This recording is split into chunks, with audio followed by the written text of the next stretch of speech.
इसके बाद एक स्पेशल केस आता है कि अगर आपने cost of depreciable acid exported और ट्रांसफर्ड आउट पाकिस्तान कि लेट्स सपोज अगर कोई भी इंसान है वो पाकिस्तान के अंदर एक ऐसा एसिड इस्तेमाल कर रहा है, कोई गाड़ी यूज़ कर रहा है, उसने अपने इस्तेमाल के लिए रखी हुई थी, उसके बाद उसने क्या किया, उसने पाकिस्तान से उसको एक्सपोर्ट कर दिया, उसको बाहर भेज दिया, तो उसकी डेप्रिसिएशन को हम कैसे ट्रीट करेंगे।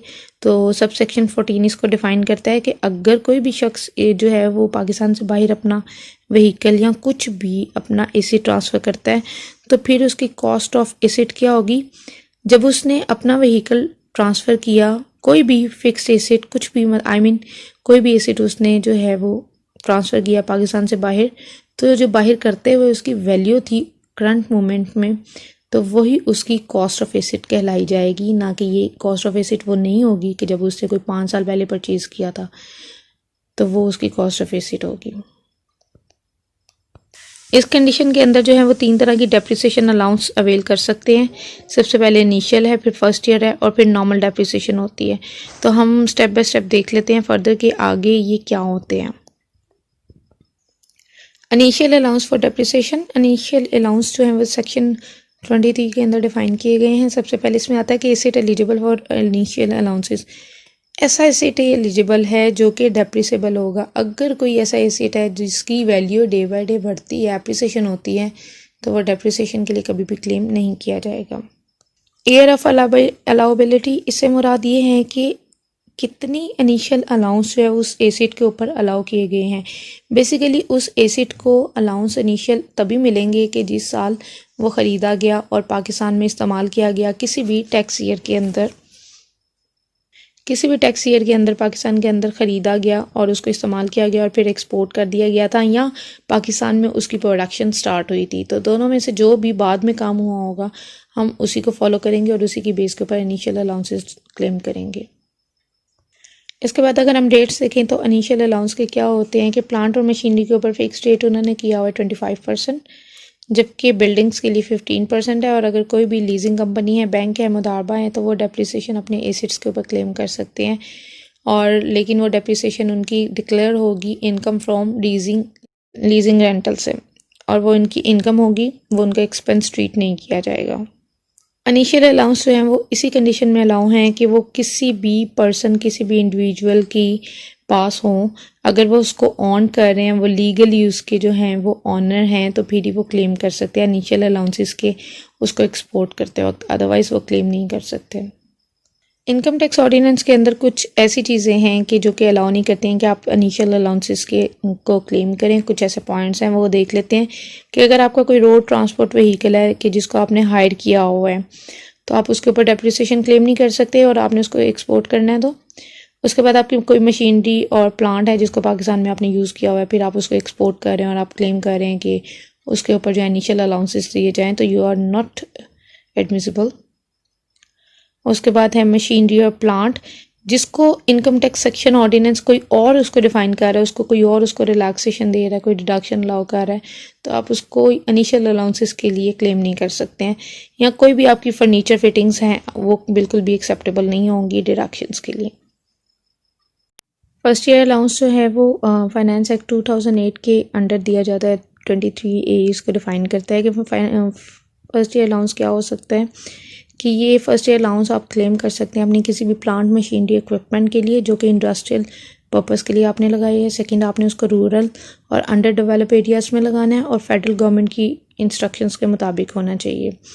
थर्ड वन ये कि अगर आपने इंडस्ट्रियल अंडरटेकिंग लेनी है कि हम उसको जो है सिर्फ और सिर्फ अपने इंडस्ट्रियल के लिए, मैन्युफैक्चरिंग पर्पस के लिए यूज़ कर रहे हैं, किसी भी पर्पस के लिए इंडस्ट्री के।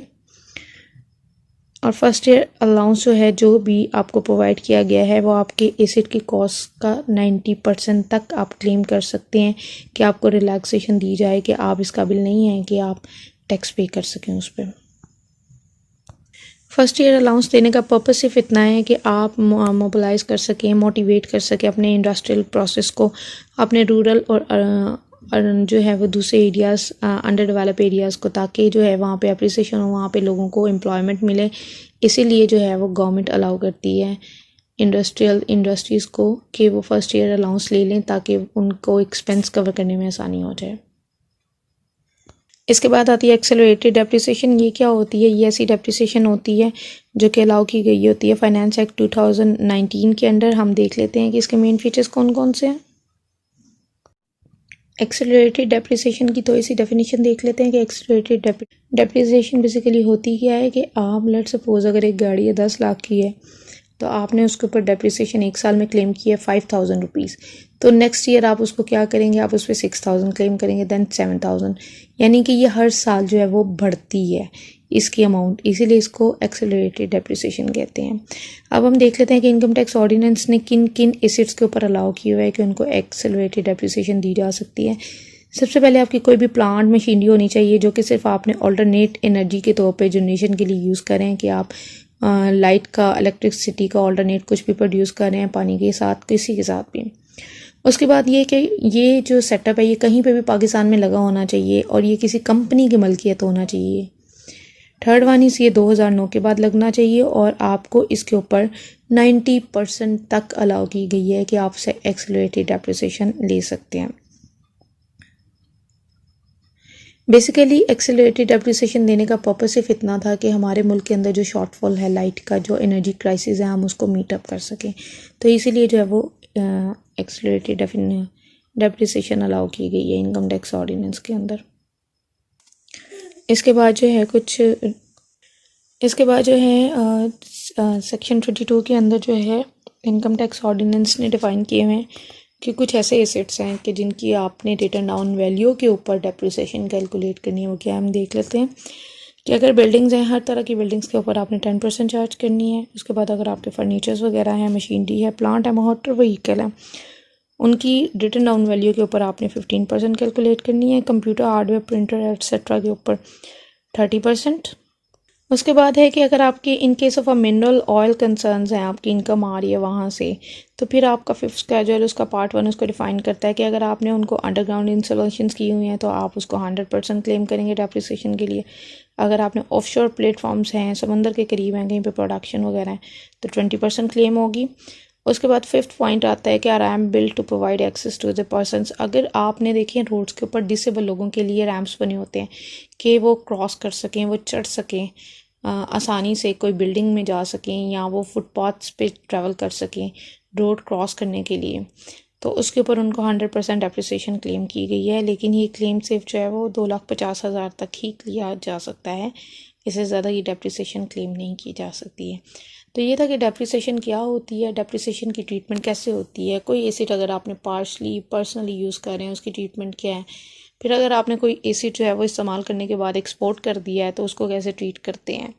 तो this was all about the depreciation chapter. Thank you very much.